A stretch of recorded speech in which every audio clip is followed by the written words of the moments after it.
Close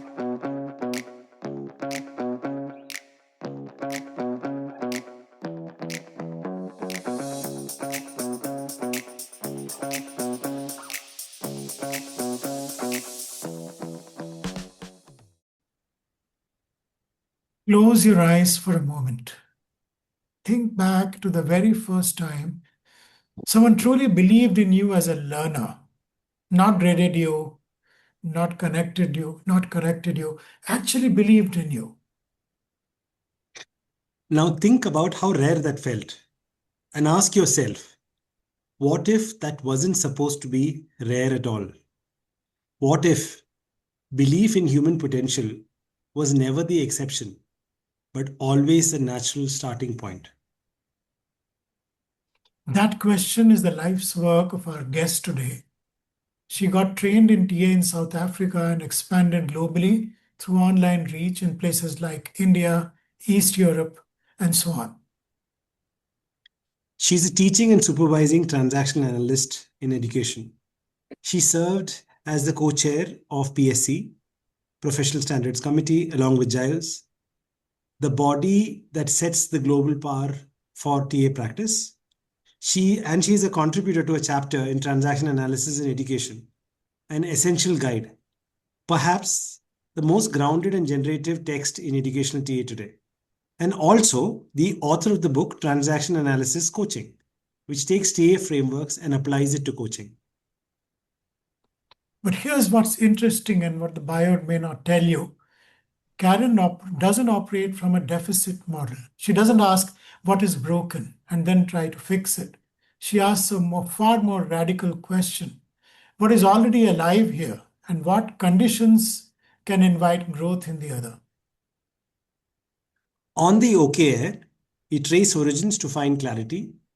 Today we cross continents to the southernmost tip of Africa to explore the origins of how we learn, how we connect, and how we hold on to our inherent worth, even when the world forgets to show it back to us. I am Eric Lee James. And I'm Piyush Dikshit. What you're about to hear isn't a lecture, it's an ecosystem. Karen, a deeply, deeply warm welcome to the OKR. Thank you both. Karen, I want to start at the origin, not just of your career, but of the place that shaped it, South Africa. Let's go to the very beginning of your TA journey, TA 101. Tell us the origin story of how it all began. Yes, thank you. Gosh, that was a while ago in 2000. I was doing holistic healing work and particularly supporting women with fertility through reflexology. And I became interested in psychology and started to explore. My original career had been in a medical microbiology lab, then the holistic healing. And I thought, I want to understand how people make sense of who they are and how can I support people and understand myself better. And it was one of those moments where in the space of maybe 2 weeks, 3 different and unrelated people spoke about TA. And I said, what is this TA stuff? And then that was isn't this interesting? And one of the people said, I've got a friend. He lives and works in the UK, but he loves South Africa. He's coming to run a TA 101 in a few months' time. And that was Colin Brett. I got his contact number, and that was where it all began, cautiously exploring this thing called TA that I really knew very little about. So it does sound like TA found you, Karen, and this is like serendipity, 3 different ways in which TA came to you, and it just fell on your lap in a manner of speaking. And the curiosity also with me, how did that relational model of learning come up for you? And where was that spark where you knew it wasn't just better, but the right path forward? I think it was how I experienced the TA 101. It wasn't just like a school where there was information. I was a good student at school because I could remember things. I could regurgitate facts, but somehow the 101 was different. It was so much more relational. There was a connection with others in the group and the trainer. In fact, I'm quite an introverted person, and I was really quiet in the group. And I can remember Colin, sort of halfway in the afternoon tea break, said, "You're really quiet in the discussions. Is that okay? Or would you like me to invite you in?" And I was so profoundly impacted by a teacher, a trainer who took the time to see what would work for me to invite me into learning rather than decide for me. You must do this, you mustn't do that, as maybe had been more of my experience in my schooling years. And that was the first how it felt, being seen and respected for who I was and what my style of engaging in a group was in that relationship was something that really encouraged me to be courageous to explore in the learning. And then as I progressed down the route with other people's writings, to realize this was actually at the heart of learning, the relationship, not the good contents only. It was who were we in the learning, in relationship. You share a very valid point, Karen, and I've noticed this. So I've done a lot of workshops. I'm an HR professional myself, and I've done a lot of workshops. I also have a lot of coaching background, or I have done a lot of unconscious processes in ISAPs. What is very interesting about TA is the invite. You know, and I find it very profound that many people invite. I still struggle today, even if I am a PTSD. I still struggle about inviting because I thought it was easier to just ask a question and find the answer. Um, but I think there's so much magic in the invite. It just gives you a choice of what would you prefer, and I love that part of the story where that touched you the most in your TA 101. And I think many people, I train coaches as well, and many people come to coach training because they want to help people. And so it's quite an unlearning to not give advice. I always come back to the TA framework of I'm okay, you're okay. If I really truly believe that about somebody, if I tell them what to do, implicitly, I'm suggesting that they're not okay and that I'm better than them and I know what's best for them. It's a paradox, wanting to help, but actually less is more. And it's more about really seeing the other person and asking curious questions, which implies it's your work. You can do it. You're okay. You can make new meaning. I'm holding the space for you to do that, but it's not my work to do, if that makes sense. Yeah, it does. So people already have it in them is a very fundamental aspect of what you're saying, Karen. Yeah. So there is this concept of physis in TA, this innate drive towards growth and wholeness. I think Eric Byrne borrowed it from the ancient Greeks. So when you're working with a leader, and most people like you said, coaching, they've been trained to command, to know, to control, to advise, to guide. How do you get them in touch with that physis again? It's not about doing something to them. It's something you create conditions for, and it emerges from them. Something like that. I think it's something around people really need to be seen. And certainly in my context of South Africa, with our post-apartheid democracy, lots of the work, I can remember doing a workshop with a group of people of a diversity of cultures. One of my colleague coaches had asked me to share some TA with the group she was working with. And I can't remember what topic we were doing, but one of the people, when I responded, they asked a question and I responded, and he said to me, "You've done it again." And I stopped and I said, "What?" And he said, "You haven't really done anything, but yet it feels profound." And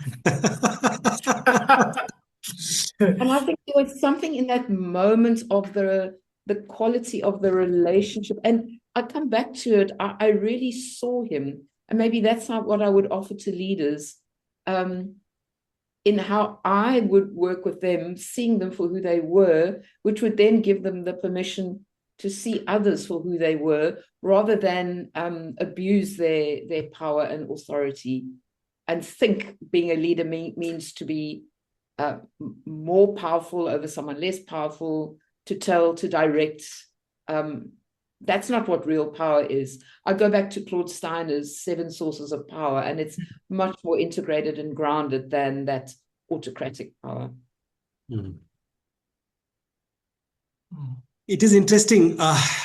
And what gives me so much meaning is this word that stayed in the last 5-10 minutes of our conversation, where you're talking about being seen. And your story started off with you being seen, and how somehow that seems to be also your life's mission of getting others to see themselves too, right? And what was interesting about your work, Karen, and we didn't discuss this before, is I am a big fan of appreciative inquiry. I have used it for visioning work at my company, and it is about what there is rather than what there isn't. And what you focus on grows. So one of the most distinctive facts that I've realized is this relationship that you were woven within transaction analysis and appreciative inquiry. Uh, and this is a little bit for our listeners who are new to AI, which is appreciative inquiry. It is a philosophy and a methodology developed by David Cooper Ryder, where we frame our questions that shapes the reality we build. If you ask what's broken, you will build a culture of damage hunters or fault finders. Ask what's working and what gives life, and you unlock a very different energy. So usually when you ask what's broken, you're reinforcing a critical parent script. And some reinforced injunctions would be don't succeed, don't be yourself, don't grow. And the system itself becomes a script driver. How does appreciative inquiry interrupt that? And from a script theory perspective, what does it actually do to a person's internal architecture when they start auditing for strengths rather than auditing for failure, Karen? How interesting. Gosh, when I think back to how we created our script, it was decisional. Things happened, we made meaning. And I think we've almost got stuck in the loop of that meaning we made in those, formative first 7 years of life, and then try and live our life with that old operating system, if you like. And it feels safe, it feels comfortable because it's familiar. And I think I'm quite impacted, and I think appreciative inquiry is also impacted by the narrative coaching or narrative therapy it grew from approach. And I love that metaphor that says the meaning we make of our lives and what happens has got kind of different strands, parallel strands. And at any point we can choose, if you like, which of the dots do we join to get, if you like, flavor of our story, our script.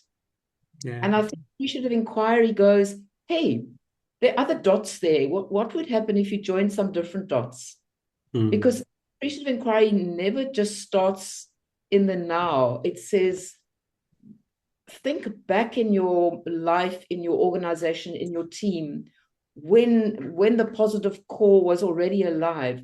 When it starts about helping people in relationship to discuss the high points of what the system is wanting to create more of.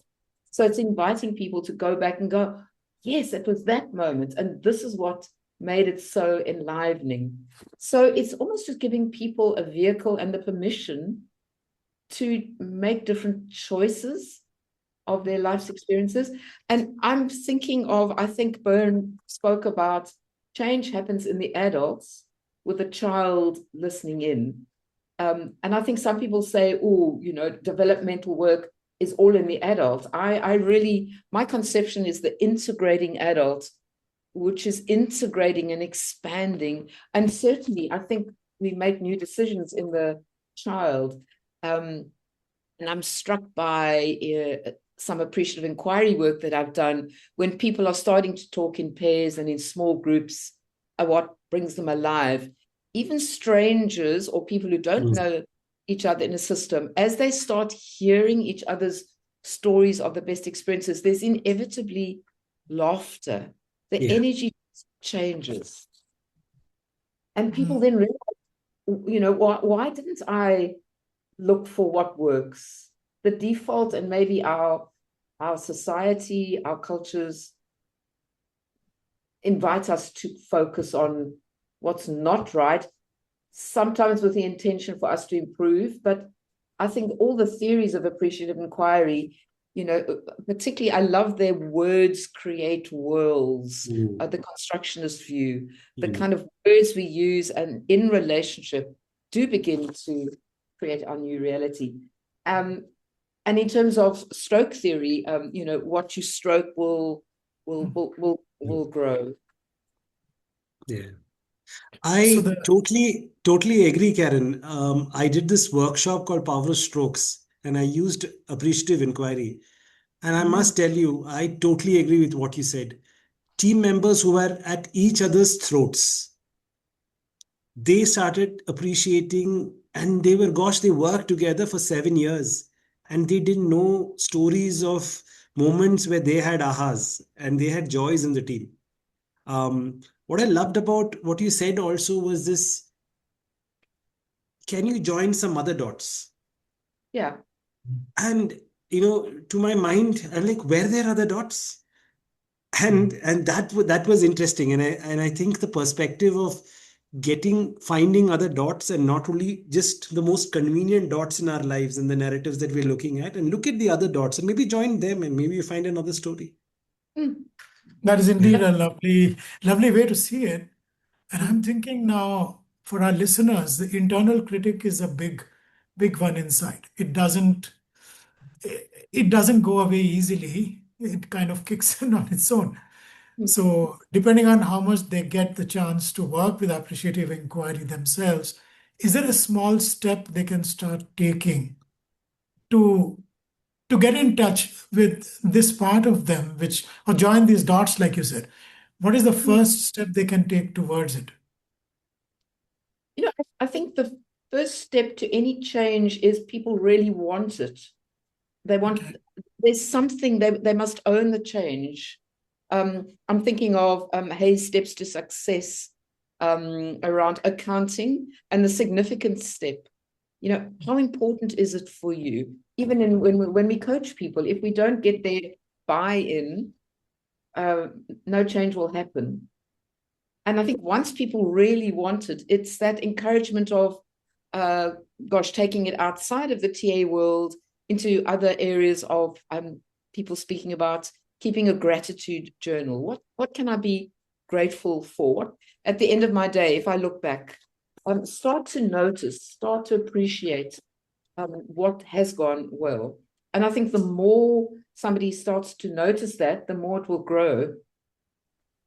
It take effort the first time to notice, because we're so used to ignoring, discounting some part of positivity, even if it's just been a little glimmer.